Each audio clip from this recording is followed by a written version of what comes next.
예, 지금 네 개의 복음서 가운데서 왜 탄생 이야기가 두 군데는 있고 두 군데는 없느냐 하는 것을 설명해 드리면서 마태, 마가, 누가복음이 어떤 복음서이냐 하는 것을 아울러 설명해 드리고 있습니다. 지난 시간에 마태복음에 대해서 설명을 드렸고요. 이제 마가복음입니다. 마가복음은 별명이 뭐라고 했습니까? 예, 베드로의 설교집이라고 했습니다. 마가복음의 별명은 베드로의 설교집인데요. 베드로의 설교집. 요거를 누가 썼냐 하면은 마가가 썼죠. 마가. 그 마가가 이제 베드로를 이제 수종을 듭니다. 베드로전서 5장에 보시면은 내 아들 마가도 문안한다 이렇게 나오죠. 그래서 아들처럼 여기면서 그러니까 젊은 마가가 베드로를 이제 수종 들면서 다니면서 있었던 겁니다. 그런데 고대 고대 기독교 역사에 보면은 이분들이 이제 로마에 갔다고 합니다. 로마에 갔는데요. 거기서 누구를 전도했냐면은 군인들을 전도했어요. 근데 군인들도 여러 이제 종류가 있는데 그 중에 이제 그 기병대, 그러니까 기병대가 뭡니까? 이제 말 타고 다니는 사람들이죠. 기병대를 전도했다고 합니다. 그런데요, 여러분 이건 뭐 그 조금 약간 좀 토막상식인데 로마군에 있어서 기병대는요 일반 보병이랑 다릅니다. 우리는 군대 가면은 병과가 나눠지는 것이 그냥 나눠지죠. 뭐 적성검사는 하나요. 저는 뭐 80년대에 군대 생활을 해가지고 그때 그냥 줄 서가지고서는 너는 뭐 기갑, 너는 보병, 너는 포병, 너는 통신 이렇게 나눠졌던 것 같아요. 근데 이 당시에는요 기병대라는 것이 그러니까 돈 많은 집 자제들이 혹은 귀족들이 가는 겁니다. 일반 보병이랑 달리. 그게 뭐냐면은 왜냐하면은 말이 있는데요. 말은 이렇게 군대에 이렇게 말들이 이렇게 있고 여기 말이에요. 여기 말입니다. 이상하죠? 하여튼 근데 사람이 이렇게 군대에 가가지고서는 나는 기병대다 그러면은 너는 이제 이 말 타라 이렇게 되는 것이 아닙니다. 왜냐하면요 그 당시에 말을 타려면은 굉장히 오랫동안 이제 훈련을 받아야 했습니다. 그 말 타는데 뭐 이렇게 훈련 받아요? 그냥 훈련소에서 훈련하면 되지 그러는데 그게 아니에요. 그 로마 시대 때 우리가 조금 그 뜻밖인 사정을 알게 되는데요. 이 로마 시대 때는요, 군인들이 뭐가 없었냐 하면은 우리 지금 흔히 알고 있는 것 중에서 말이 어떻게 생겼죠? 아이고. 말이 요렇게 생겼습니다. 이제 말을 그쵸? 말이 대충 이렇게 아마 생겼을 거예요. 이렇게 하고 이렇게 뭐 이렇게 하고 이렇게 하고 이렇게 하고 뭐 이렇게 있겠죠? 말. 네, 와 그러지 마세요. 지금 와 그러시는 것 같은데 이렇게 하고 이제 눈이 이렇게 있고요. 이게 코 이렇게 있고 뭐 말이 이렇게 있으면은 그 말 안장이 이렇게 있고요. 이제 이렇게 있고 말 안장이 있고 그 다음에는 여기 이제 발 받침대가 있지 않습니까? 요즘에는 그래서 사람이 이렇게 타면은 이렇게 발 받침대에다가 이렇게 딱 그 발을 이렇게 끼우고 타게 돼 있죠. 그걸 요즘에 이제 등자라고 그럽니다. 이렇게 이걸 타고서 이렇게 딱 오른다 해가지고서는 등자 이렇게 사람이 이렇게 있는 거예요. 근데 요 등자라는 거가 이 등자라는 거가요 로마 시대 때는 없었어요. 이 동양 군대에서는 이 등자라는 거가 그냥 말 타면은 당연히 요거가 있는 거였는데 그 당시에 로마군에는요 그 기병들이 그 말을 탈 때 하여간 군대건 어디건 간에 이 그 발 받침대 아주 단순한 건데 이게 없었어요. 여러분 이게 저도 뭐 말이라는 것은 평생 한 번도 안 타봤습니다만은 그냥 쉽게 상상할 수가 있죠. 양쪽 발을 여기다 딱 디뎌야 이렇게 그 안정적으로 그 말하고 몸을 일치시키고 그래서 하체를 일치시켜야 그 위에 양손으로 무기를 들고 이렇게 싸우고 그럴 것 아닙니까? 근데 이게 그냥 발목이 여기 앉은 다음에는 다리가 그냥 공중에 붕 떠 있는 겁니다. 그러니까 굉장히 불안정하죠. 그래서 말을 타는 것이 굉장히 어려웠고요. 굉장히 오랫동안 숙련을 해야 말을 탈 수 있었다고 합니다. 제가 읽은 책에서는 이 등자가 유럽에 등장하는 것은 10세기가 지난 다음에야 등장했다고 해요. 도대체 그 1000년 동안 왜 이 생각을 아무도 못했는지 모르겠는데 하여튼 유럽은 그랬다고 합니다. 지금 무슨 말씀을 드리려는 거냐 하면은 그래서 로마에 있어서 그 기병대가 되기 위해서는 어렸을 때부터 말을 타는 훈련을 해야 됐다는 것입니다. 근데요, 어렸을 때부터 말을 타려면 어떻게 해야 돼요? 그 집에 말이 있어야겠죠? 그리고 집에 말이 있는 사람은 부자들 아니면 귀족들입니다. 그래서 입대를 할 적에 나는 그 기병대에 갈 것임. 그러면은 내가 집에서 기르던 말 끌고 갈 것임. 해가지고서는 얘가 말이에요. 갈기도 이렇게 있고요.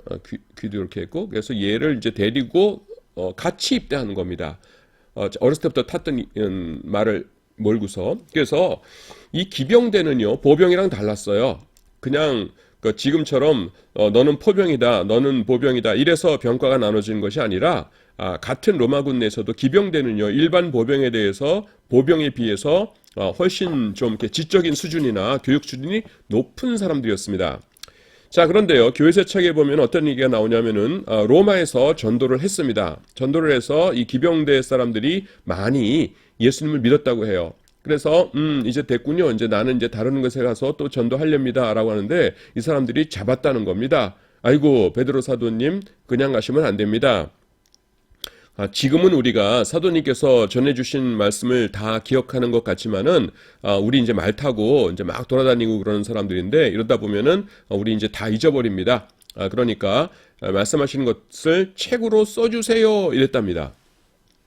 그런데 이 베드로는 별로 이렇게 탐탁치 않게 생각했대요. 왜냐하면은 빨리 다른 데 가서 전도하고 교회 세워야 되는데 여기서 책 한 권 쓰려면 아무래도 시간이 많이 걸리지 않습니까? 지체하게 되니까. 그런데 여러분, 저도 목사입니다만은 그 교육자들이 제일 약한 게 누굽니까? 누구한테 약해요? 예, 뭐 오랫동안 같이 신앙생활 해온 장로님들 이런 분들에게는 그렇게 약하지 않은데 이제 막 교회 다니기 시작한 평신도에게는 정말 약하죠. 평신도가 뭐 부탁하면 그거는 도저히 거절을 못합니다. 아무리 귀찮아도. 근데 이제 로마에서 이제 막 예수님을 믿기 시작한 사람들이 좀 책 좀 써주세요. 그러니까 그걸 거절을 못했다는 거죠. 그래서 그러면은 그 마가 요한 그 비서 그 수행원 같은 젊은이였죠. 그러면 마가가 쓰도록 하여라 이렇게 했다는 겁니다. 그래서 마가가 그동안에 자기가 이 베드로 사도를 따라다니면서 들었던 그 설교 내용들을 예수님의 대충 아주 꼼꼼하게는 아니지만은 연대기에 맞춰 가지고서는 시간 순서에 맞춰서 쭉 그거를 써가지고서는 로마 사람들에게 주고 떠났고 로마 사람들은 이제 그것을 서로 베껴 가지고서는 읽었고 여러분 그 당시에 서방 세계의 수도가 로마였지 않습니까? 그러니까 로마에서 사람들이 이거를 성경으로 읽는다. 그게 그러면은 뭐냐? 사도 베드로의 설교를 써놓은 거란다. 아니 예수님의 수제자인 그 바로 베드로의 설교란 말이냐? 그렇단다. 그러면 나도 읽자 해가지고서는 그 삽시간에 이 마가복음이 교회에 퍼졌다는 것입니다. 그런데 여러분 마가복음을 쓸 때에 마가가 어떻게 썼을까요? 베드로가 했던 설교를 곧이곧대로 썼을 겁니다.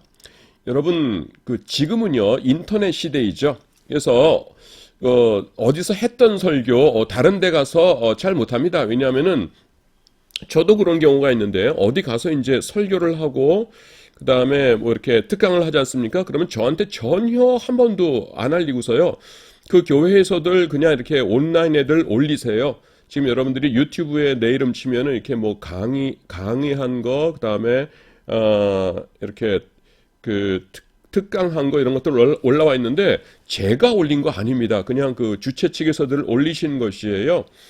그래서 거기 나와 있는 설교 다른 데 가서 하기가 좀 그렇죠. 물론 뭐 제 설교 뭐 몇 분이나 보겠습니까만 하여튼 요즘에는 어디 가서 했던 설교를 딴 데에서 하기가 힘들죠. 근데 그 당시에는 어땠습니까? 그냥 넓은 강 하나 건너가거나 아니면 높은 산 하나 건너가면은 넘어가면은 그 복음에 대해서 전혀 처음 듣는 들어본 적이 없는 사람들을 만나는 겁니다. 그러니까 어때요? 계속해서 베드로는 똑같은 설교를 한 거고 그다음에 마가는 어떻습니까? 계속해서 똑같은 설교를 들었겠죠. 저도 모태신자인데 여러분 60년대 70년대에는 이제 부흥회를 하면은 언제부터 했냐면은 주일날 저녁부터 했습니다. 그래서 보통 월, 화, 수, 목, 금 이렇게 부흥강사 목사님이 하셨는데 새벽 기도 때 집회하시고 그 다음에 아침 한 10시쯤 모여가지고 칠판 놓고 이제 성경 공부를 하셨어요. 그러니까 조직신학도 가르치시고 뭐 여러 가지 그 가르치시는 강의를 하셨고요.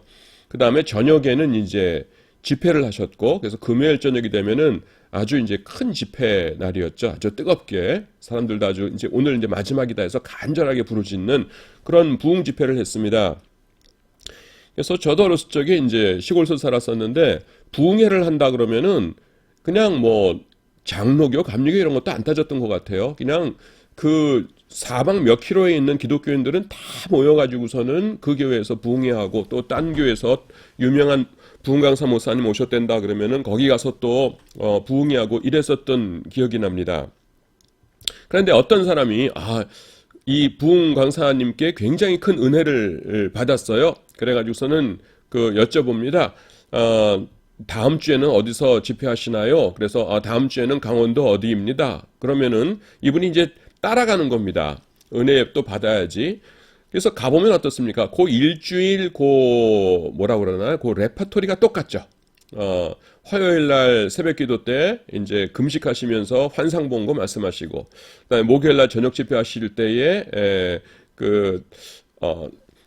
젊을 때 망나니 짓 했던 나를 위해서 늘 기도하셨던 그 어머니, 지금은 돌아가신 어머니 생각하시면서 한번 이렇게 우시는 거 똑같고, 그러면서 이 일주일 레퍼토리가 똑같은 거예요.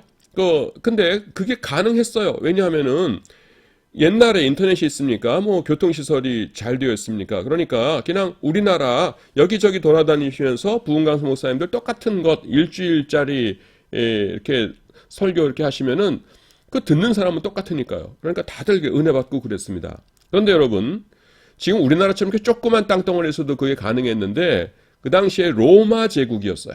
로마 제국이요. 굉장히 넓습니다.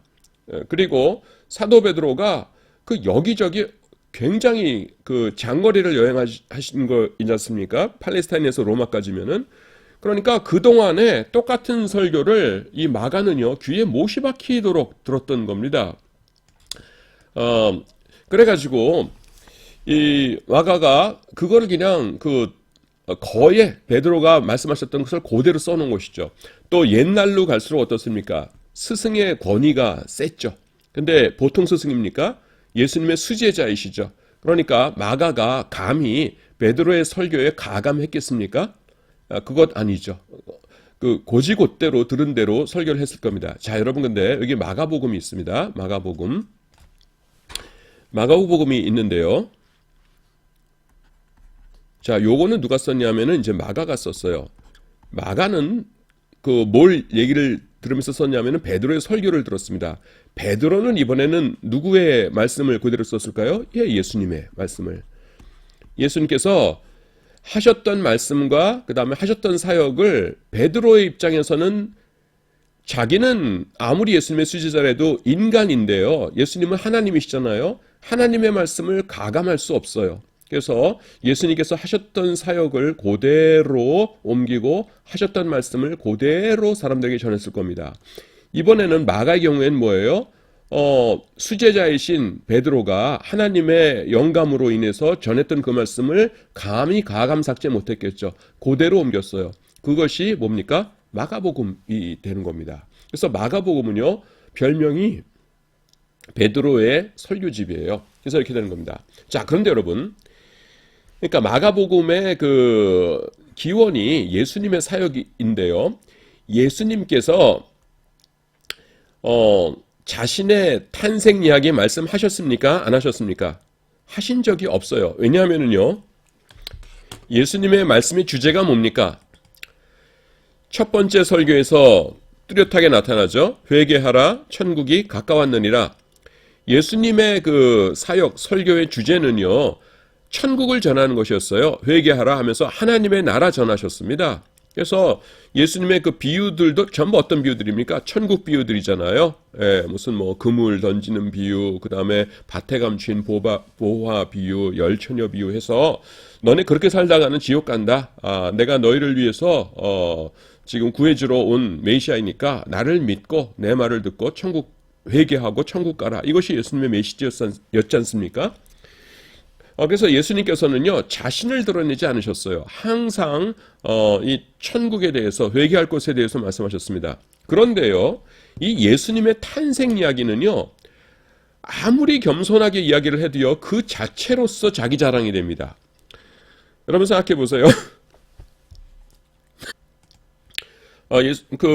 이렇게 말씀하셨다고 생각해 보세요. 자, 여러분 가운데서, 어머니가 여러분 그 잉태했을 적에 천사 나타난 분 계세요?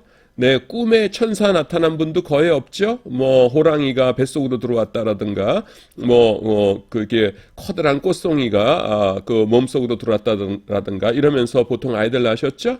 예, 그런데, 나는 천사가 나타났는데 그것도 한 명이나 두 명, 뭐 가브리엘이나 미가엘 한 명만 나타나는 것이 아니라 하늘에 있는 천군 천사가, 그것도 환상도 아니고 목자들이 양을 지킬 때에 하늘에서 천군 천사가 나타났답니다. 5분 대기조 빼놓고 다 내려왔어요. 이렇게 얘기합니다. 그러면 뭡니까?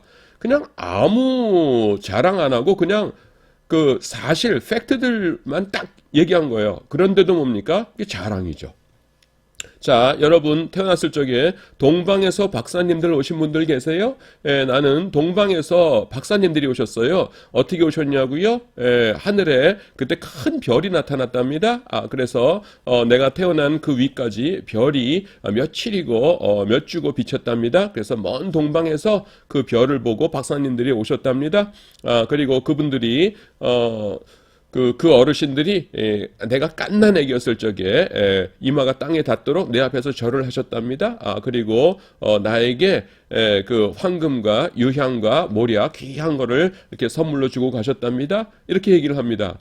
그러면요, 그냥 뭐 나 잘났다 이 말씀하신 것도 아니고 그냥 우리가 알고 있는 그 사실들 자체를 쭉 설명하신 거죠. 그래도 어떻습니까? 그게 엄청난 자랑이 되는 거죠. 근데 우리 예수님께서 그런 자기 자랑 하셨어요? 전혀 안 하셨습니다.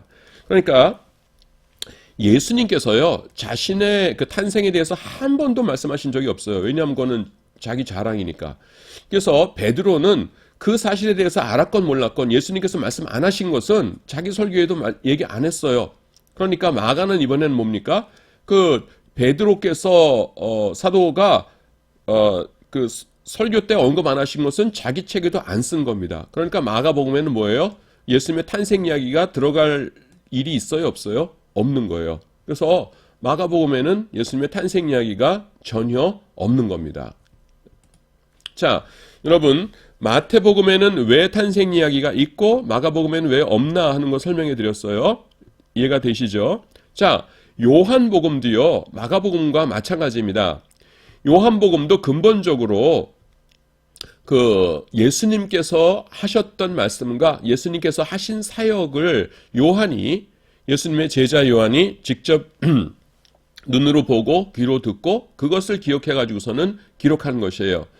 단 요한복음은요, 그 신학적인 수준이 굉장히 높습니다. 우리 학자들이 그림을 그릴 적에 공간복음은 이렇게 그려요. 어떻게 그리냐면은 요렇게 그립니다. 이게 뭐냐면은 지상에서 영혼으로예요. 그 옛날 영화 제목인데 지상에서 영혼으로 아실까 모르겠어요. 근데 뭐 60년대 얘기하는 겁니다. 자, 그 지상에서 예수님께서 뭐 이런 사역들을 이렇게 하셨다. 그 다음에 부활 승천하셨다. 이게 뭐냐면은 공간복음입니다. 공간복음. 그래서 마태마가 누가복음에는 그릴 적에 이렇게 그려요.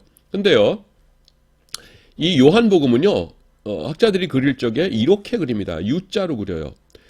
그 출발이, 이거 요한복음이에요. 요한복음. 출발이 어디냐면 하늘에서 시작됩니다. 1장 1절 기억해 보세요. 요한복음. 태초에 말씀이 계시니라 이 말씀이 하나님과 함께 계셨으니 이 말씀은 곧 하나님이시니라. 태초예요, 태초. 지상에서 태어나신 거가 아니라 태초고요. 그때 뭐 하셨다고요? 세상 창조하셨대요. 누가요? 말씀이신 예수님께서. 그 다음에 13절, 14절 보면은 요한복음 보면은 말씀이 육신이 되어 우리 가운데 임하심에 우리가 그 영광을 보니 아버지의 독생자의 영광이요 은혜와 진리가 충만하더라 하면서 어떻게 됩니까? 지상으로 이제 임하시죠. 이게 뭐예요? 성육신. 그 다음에 지상에서 여러 가지 사역을 하시다가 내가 땅에서 들리면 모든 사람을 내게로 이끌겠노라 하시면서 어떻게 되세요? 부활 승천하시죠. 그래서 스케일이 요한복음은 엄청나게 큽니다. 다른 공간복음서보다. 그래서 마태마가 누가복음을 따로 공간복음이라고 하고 요한복음은 따로 떼놓는 거예요. 이게 좀 이 프레임 자체가 좀 다릅니다. 요한복음은 신학적으로는 이렇게 심오하게 발달되어 있는 이런 복음서이지만 그러나 기본적인 자료는 뭐예요? 똑같아요. 예수님의 말씀과 그 다음에는 사역입니다. 예수님의 말씀과 사역을 기초로 해서 이루어진 것이 요한복음이에요. 그런데 예수님께서 자신의 탄생에 대해서 말씀을 하셨다고 안 하셨다고요? 안 하셨어요. 그러니까 요한복음에도 예수님의 탄생에 대해서 나올 이유가 없죠. 그렇게 된 겁니다. 그래서 그 요한복음에는요 똑같이 말씀이 없어요. 탄생에 대해서. 자, 이번에는 누가복음에 대해서 살펴보도록 하겠습니다. 누가복음에는 왜 탄생 이야기가 있는지. 여러분 아까 그 마가는요 누구의 수종자라고 했습니까? 베드로의 수종자였죠. 근데 이번에는 누가는요 누구를 이제 시중 들었었죠? 예, 사도 바울입니다. 바울. 근데 베드로하고 바울은요 성격이 많이 다른 분들이에요. 뭐 누가 뭐 인격적으로 훌륭했다, 아니면 누가 뭐 이렇게 참 성격이 온화하다, 뭐 불같았다 그런 종류의 성격이 아니라 사도로서의 어떤 그 캐릭터가 달랐다는 겁니다. 베드로는 어떤 분입니까? 베드로는요 그 예수님의 3년 공생애를 처음부터 끝까지 내내 다녔던 분입니다. 그래서 그 설교하기가 참 어떻게 보면 쉬웠을 것 같아요. 딱 가가지고서는 여러분 그때 이렇게 막 비바람이 몰아쳤습니다. 갈릴리 호수 위였습니다. 그래서 배가 이렇게 흔들흔들 했는데 예수님께서 두려워하는 우리를 보시더니 너희 믿음이 어디 있느냐라고 하시면서 내 손을 그 손으로 내 어깨를 잡고 일어서셨습니다. 그리고 그 바다야 잠잠하라라고 외치셨습니다. 그러자 그 흉흉하던 바다가 쫙 고요해졌습니다. 우리 예수님 정말 놀라우신 분이십니다. 우리는 그때 하나님의 아들의 그 어미하신 권위를 보았습니다. 그때 일어서실 적에 제 오른쪽 어깨를 잡고 일어서셨는데 저는 아직도 그 어깨에서 예수님의 그 따뜻한 손의 체온과 감촉을 느낄 수 있습니다 하면서 간증을 한 겁니다. 그럼 뭐예요? 사람들이 눈물 줄줄줄줄 흘렸겠죠. 그러면서 그냥 베드로는요 그 예수님에 대한 그 자신이 경험한 것들을 쫙 그 말씀하는 그런 타입이었을 거예요. 틀림없이. 그러니까 간증 위주죠. 그 대신에 바울은 또 어떤 사람이었습니까? 이분은요 베드로 사도처럼 우리 주님과 3년 동안 같이 지내시고 이런 분이 아니세요. 근데 이분은 어떤 분이십니까? 구약 성경에 통달한 분이시죠. 이게 이제 구약 신약인데요. 그래서 어떤 사람이 에이구 십자가에 못 박혀 죽은 사람이 어떻게 메시아가 될 수 있어? 나는 못 믿겠어 하면은 형제님 성경 좀 가져오겠습니다. 자, 이사야서 갖고 왔고요. 여기 시편 가져왔습니다. 자, 여기 따르자면은 시편 2편에 따르자면 이사야서 몇 장에 따르자면 하면서 딱딱딱딱 하면서 그러므로 예수님은 구약에서 말씀하신 메시아가 맞습니다. 그러면은 어떻게 돼요? 사람들이 끄떡끄떡하면서 그렇겠구려 하면서 이제 설득시키고 이런 사람입니다. 대학자지요. 예, 그래서 이 바울은요, 이렇게 그 구약 성경을 쫙 그 인용해 가면서 예수님을 변증하고 하고 그러는 데에 이제 그 특화된 전문적인 그런 분이시고, 그 베드로는 예수님과의 직접적인 그 삶의 간증이 있는 분이세요. 그래서 이제 그런 면에서 성격이 다르다라는 것입니다. 근데 누가는요, 이 누가도 예수님을 직접 뵌 적이 없죠. 그러니까 그 예수님의 이야기를 좀 알고 싶은 거예요. 그래서 바울에게 그 질문합니다. 그 저기 사도님, 예수님께서 그때 사마리아 수거성 만났을 적에 그게 어떻게 된 거죠? 뭐 이렇게 질문하면은 사도 바울도 머리를 극적극적하면서 그러게 말입니다. 나도 잘 모르겠습니다. 우리 다음에 팔레스타인 가서 예루살렘 가서 다른 사도분들 만나면 같이 한번 여쭤보도록 합시다. 이렇게 되는 거예요. 바울도 정직한 사람이니까 자기가 모르는 건 모른다고 해야죠. 그러니까 누가도 답답한 겁니다. 그런데요, 그때에 그 여러 가지 그 스토리들이 이제 들려오는 겁니다. 예수님에 대해서. 그래서 어떤 거는요, 진짜 맞는 이야기예요. 예수님께서 동정녀 마리아에게서 나셨다. 뭐 예수님께서 오병이어 가지고서는 남자만 5천 명을 먹이셨다. 이런 것은 맞는 이야기인데 사람들이 지어낸 이야기들도 거기에 그 당시에 막 섞여 있었습니다. 이를테면은 어떤 이야기가 있었냐 하면은요, 그 어린 아이였던 예수님이 어느 날 그 찰흙을 가지고서는 이렇게 새를 만드셨다는 거예요. 이렇게 새를 이렇게 만들어 가지고서는 요거를 이제 손바닥 위에다가 이렇게 올려놓고서는 이렇게 여기에 손이에요. 올린 다음에 예수님께서 호흡을 가지고서는 후 하고 이제 부시니까 얘가 살아있는 새가 돼가지고서는 파르르르 하면서 날아갔다 하는 겁니다. 그런 얘기 없죠. 사람들이 지어낸 얘기죠. 근데 이제 그 진흙으로 만든 그 새를 살아있는 새로 만들었다라는 것이거든요. 그것도 어린아이 시절에 예수님께서 그런 얘기가 있는데 우리는 지금 그런 거 성경이 없어. 그거 그냥 사람들이 만들어낸 얘기야. 우리는 알지만은 그 당시에 누가의 입장에서는요, 그 구별이 안 되는 겁니다. 뭐가 진짜이고 뭐가 가짜인지. 그런데요, 다른 사람, 보통 사람 같으면은 그냥 고민 안 하고 지나가요. 왜냐하면은 그냥 예수님 잘 믿으면 천국 간다. 그러면 되는 거지. 하나하나의 에피소드들이 진짜 역사적인 사실이냐 아니냐 하는 거를 검증하는 거는 그다지 있게 관심들이 없는 거예요. 그냥 믿고 천국 가면 되는 거지. 이렇게 하면 되는 거죠. 근데 누가는요, 성격이 그러질 못했어요. 여러분, 누가의 그 직업이 뭐였습니까? 의사죠. 그 의사 선생님들은요, 일반적으로 봤을 적에 좀 성품들이 꼼꼼합니까? 그렇지 않습니까? 꼼꼼하시죠. 꼼꼼해야 그 사람을 살릴 수 있죠. 간호사 선생님이 선생님, 의사 선생님한테 선생님, 이 환자 저는 문과라 전문 용어들 모르는데 이를테면 진통제 몇 cc 그러니까 주사할까요? 그러면은 의사 선생님이 그 환자 지금 맥박이랑 그다음에 혈압이 어떻게 되죠? 네, 이렇게 됩니다. 그러면요. 지금 일단 그 15cc 이렇게 주사하시고요. 2시간 후에 변화 없으면은 10cc를 줄이시고 그 다음에 또 변화 없으면 그때 저한테 다시 연락해 주시기 바랍니다. 이렇게 해야 의사죠. 간호사 선생님이 저 의사 선생님, 이 환자 지금 그 진통제 주사해야 될 것 같은데 몇 cc 주사할까요? 그랬을 적에 의사가 이렇게 창밖에 보고 있다가 그거 날도 좋은데 그 간호사님 알아서 그냥 꾹 찔러서 그냥 적당하게 주사하세요. 이러면은 그게 의사예요, 아니에요?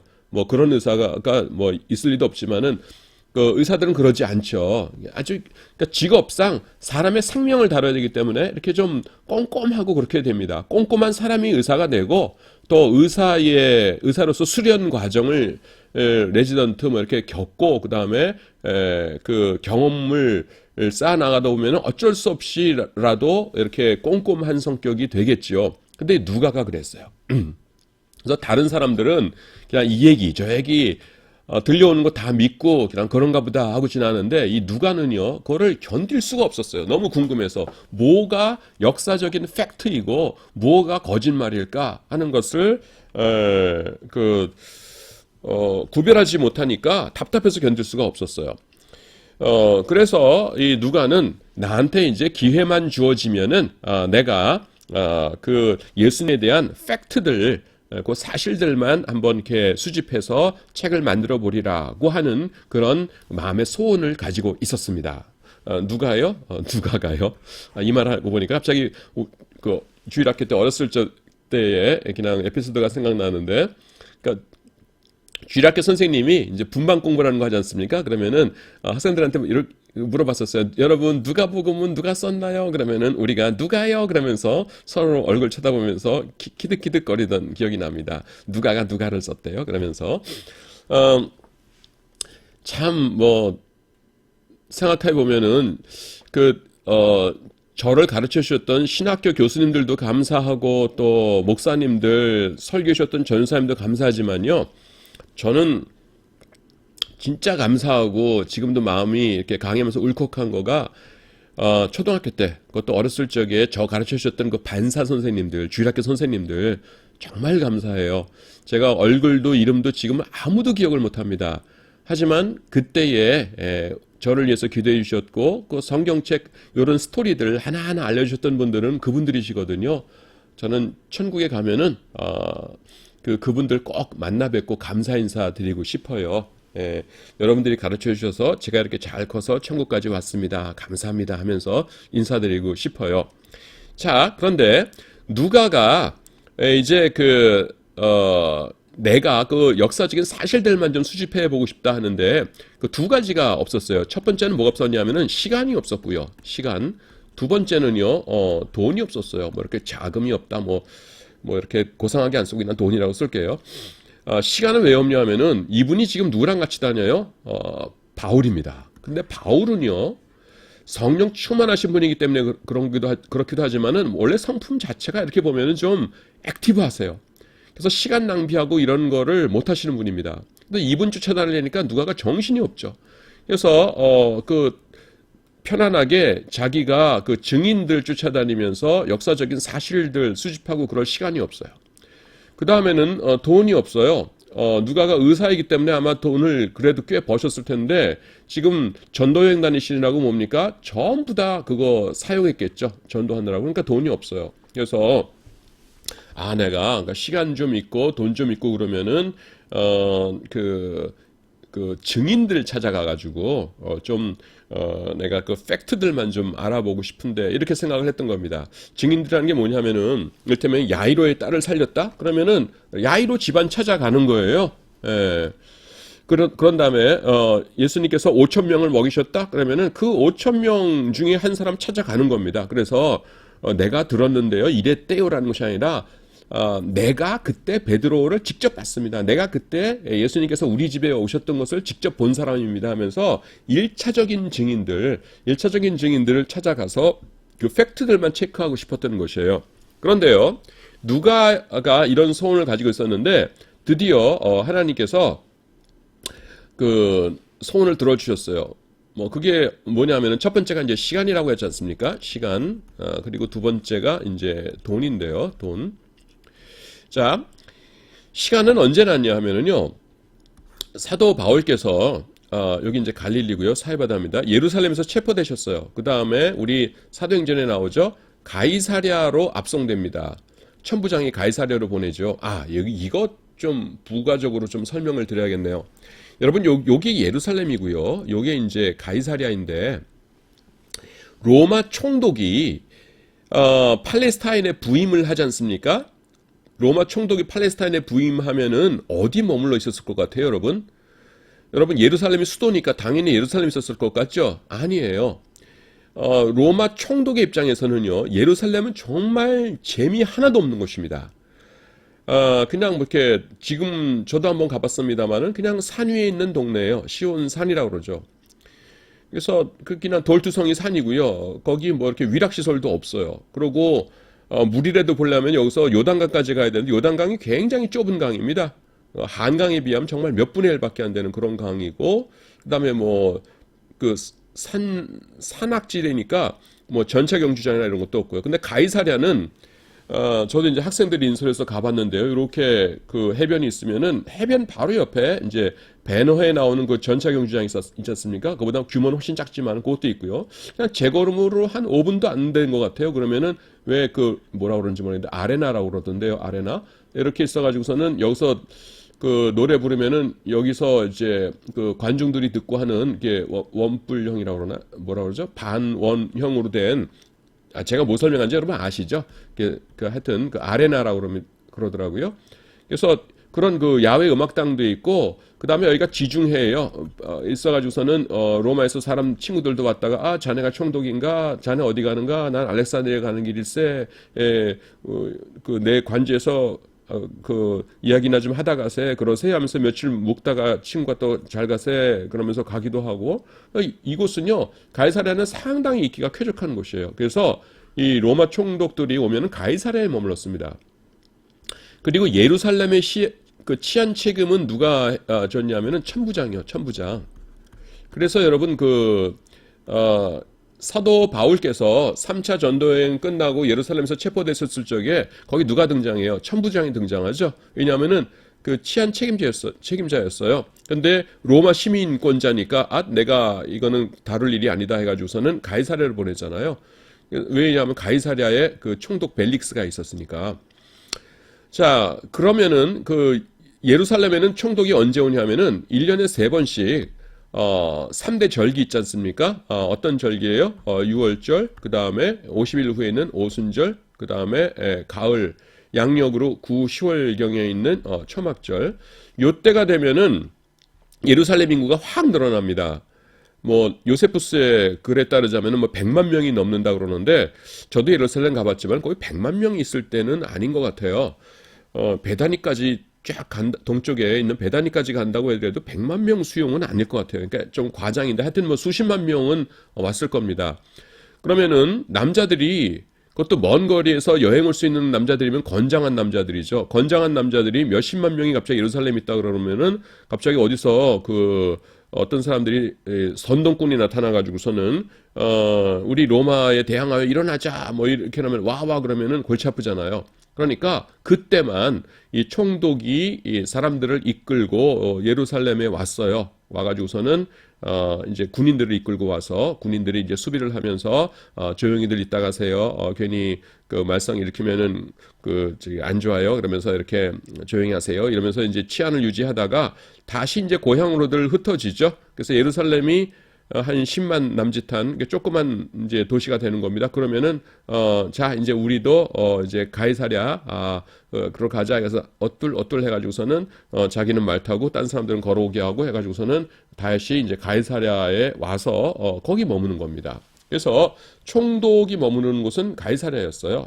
여기 이제 천부장 남겨뒀고요. 자 그래서 그 사도 바울이 지금 이제 왜 이 말씀을 드리냐면은 사도 바울이 체포돼 가지고서는 가이사랴에서 총독을 2명 경험하죠. 처음에는 벨릭스, 그 다음에는 두 번째가 이제 베스토인데요. 그 베스토가 이제 2년 동안 있는 동안에 2년 동안 여기 감옥 생활을 하죠. 왜 가이사랴에서 감옥 생활을 했느냐? 예루살렘이 아니라 그거를 설명하기 위해서 지금 로마 총독 얘기를 좀 했습니다.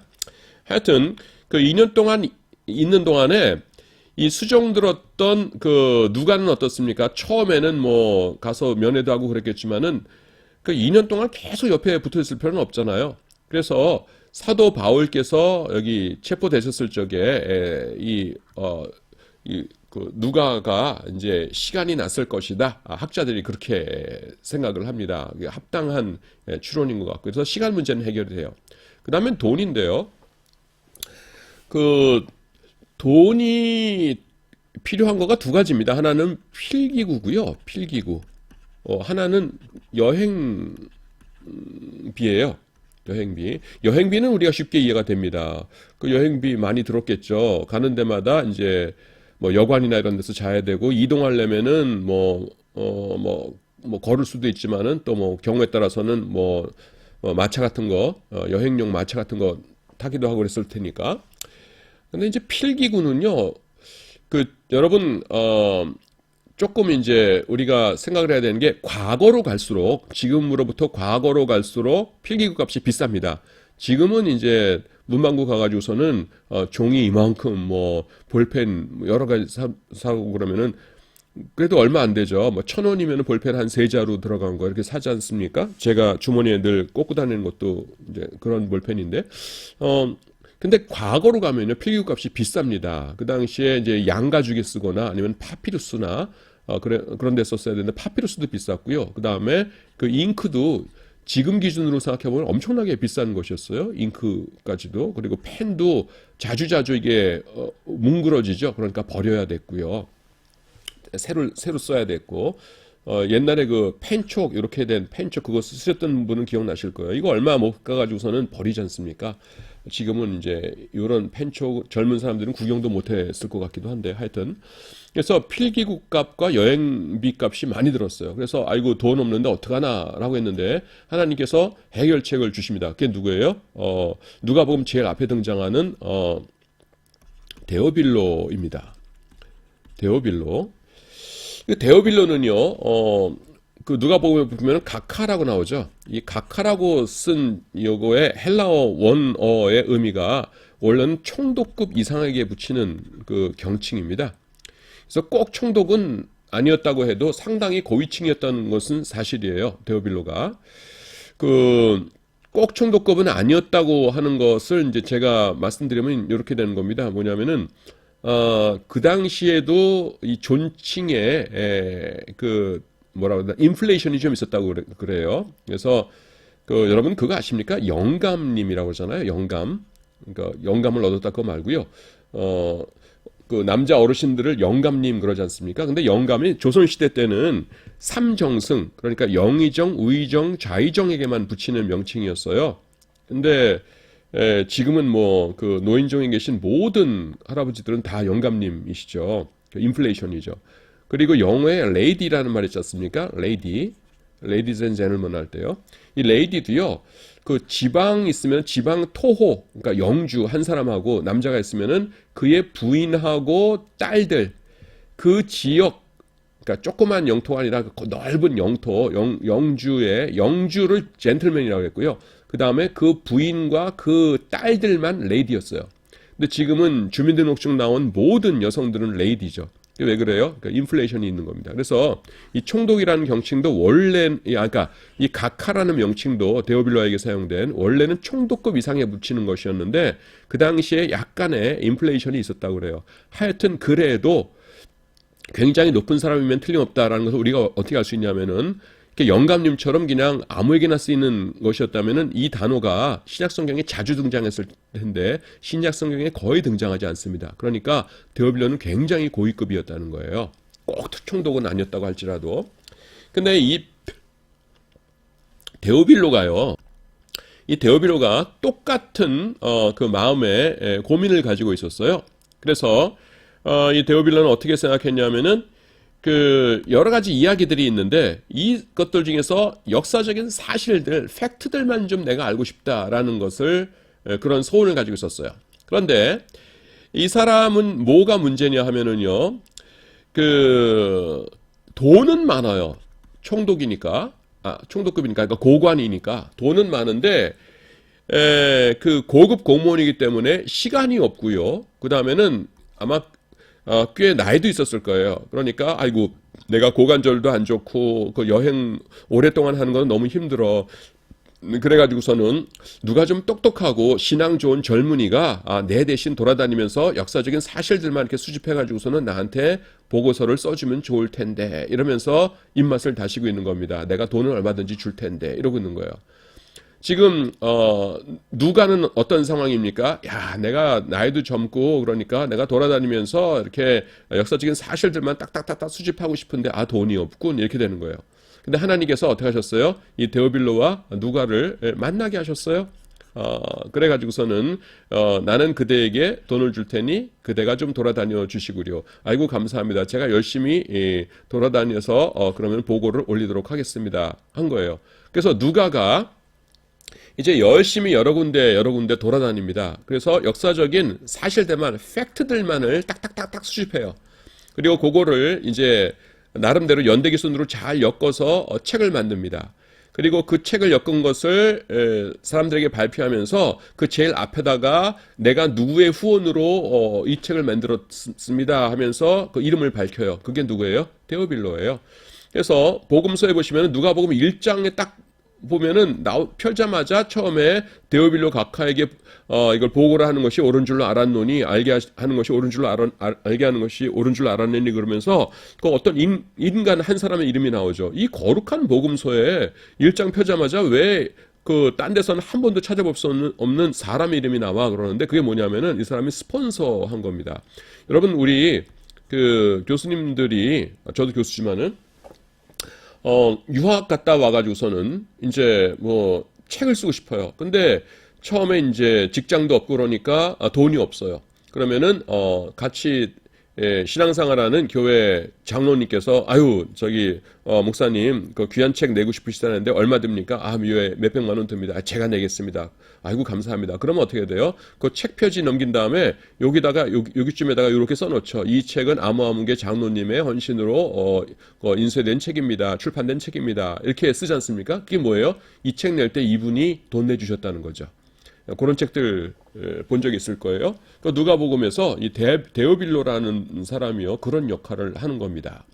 자, 그래서 이제 드디어 이제 이 그 누가가 돈을 잔뜩 가지고서요 이제 그 문방구들 그러니까 그 파피루스 같은 것들 사고 잉크병 사가지고서는 허리에다 이렇게 차고서는 뭐 당나귀 노새 같은 거 한 마리 이제 구했겠죠. 그래가지고서는 길을 떠납니다. 그런데 여러분 예수님에 대해서 지금 알고 싶은 거잖아요. 그러면은 여러분 예수님에 대해서 제일 잘 아는 사람이 누구였겠어요? 예, 가족이 제일 잘 알죠. 가족이. 여러분에 대해서 여러분의 뭐 직장 동료나 뭐 여러분의 교회 같이 다니는 분들이나 뭐 알겠지만은 누가 제일 잘 알겠어요? 그 가족이 제일 잘 알 겁니다. 그럴 거 아니에요. 근데 예수님의 가족 중에서 지금 누가 살아계셨어요? 어머니.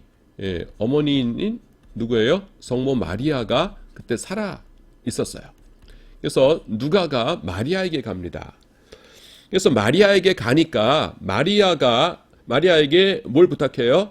예수님에 대해서 좀 말씀해 주세요라고 하면은 어머니들이 자기 아들에 대해서 이야기해 주세요 그러면은 무엇부터 머리에 떠오르겠어요? 탄생 이야기죠. 예수님의. 그래서 마리아가요 예수님의 탄생에 대해서 제일 먼저 이제 이야기를 합니다. 그래서 그것을 복음서에다가 집어넣은 것이에요. 그래서 누가복음에는요 탄생 이야기가 실려 있습니다. 예수님의 어머니에게서 그 직접 들은 탄생 이야기가요. 그런데 여러분 탄생 이야기가 또 어디 있어요? 마태복음에도 있죠. 그리고 누가복음에 있어요. 근데요 여러분 마태복음과 누가복음의 탄생 이야기는요 달라요. 여러분 지금 여러분 그 마태복음과 누가복음의 탄생 이야기가 서로 안 겹친다는 거 아십니까? 달라요. 그래서 마태복음은요 이게 공적인 이야기고요. 누가복음에는 그 개인적인 그 이야기예요. 이게 무슨 말이냐면은 여러분 마태복음에 등장하는 예수님의 탄생 이야기 어떤 것이 있어요? 그 제일 처음에 뭐가 나옵니까? 동방박사 이야기 나오죠. 자, 동방박사 이야기 생각해 보세요. 자, 마태가 이제 예수님의 탄생 이야기를 내 책에다 써야겠군 하고서 생각을 했어요.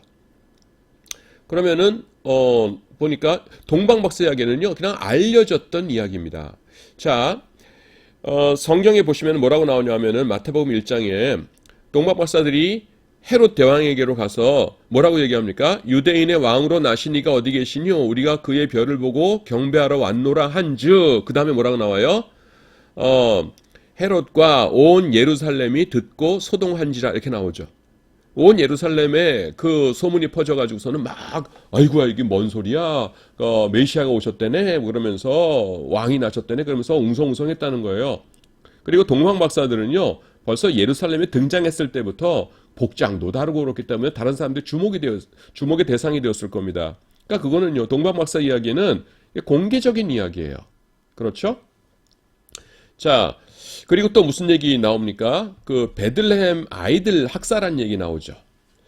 마태복음 보시면은 자, 베들레헴에서 어느 날 갑자기 군사들이 들어오더니만은 만 2살 이하 어린애들을 학살합니다. 그때 아마 그 어머니들이 많이 미치거나 자살하거나 그랬을 거예요. 시간이 수십 년이 흘렀지만은 베들레헴 근처에 있는 사람들은 그 이야기 아직도 기억하고 있었을 겁니다. 그걸 어떻게 잊어버리겠어요? 그래서 이건 알려진 이야기예요. 이런 이야기들을 마태복음에 집어넣습니다. 그런데 누가복음의 경우에는 개인적인 이야기들이 거기 실려 있습니다. 성모 마리아를 통해서 들은 개인적인 이야기들이 실려 있어요. 이 이야기는 이제 다음 시간에 계속 하도록 하겠습니다.